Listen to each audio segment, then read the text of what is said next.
ស្ដីបងប្អូនថ្ងៃនេះសូមដោះស្រាយនៅបទចម្រៀងមួយមានចំណងជើងថាចាំអូនវិញមួយរាត្រី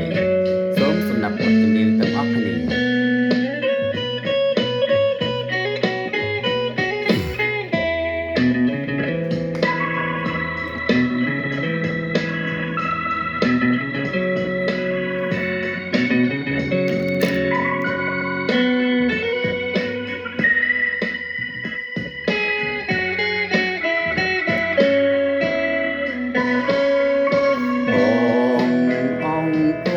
ចាំមើលផ្លូវ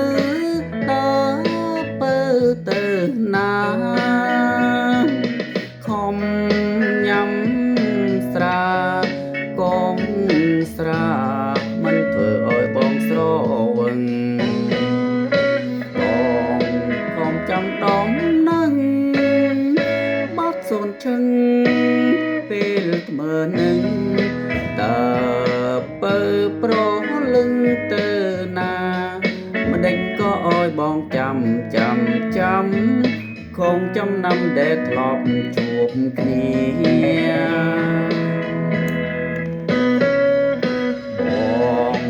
អង្គុយចាំតែស្រីមួយរាត្រីទៅហើយឃើញគេគៀបកាយសងសាស្មានថាអូនបណ្ដើគេអូមិនបានទេច្រឡំទេស្មានតែរូបស្រីខំញ៉ាំបារីបំភ្លេចតែបំភ្លេចមិនបានចាំមួយយកទៅហើយអូនអើយ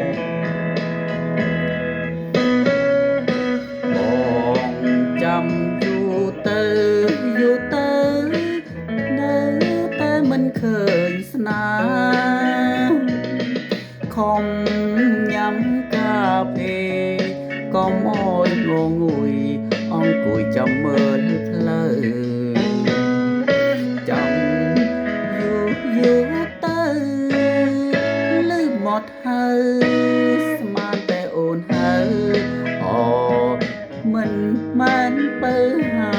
ឡើយអូប្រាំងអើយម្ដាយបង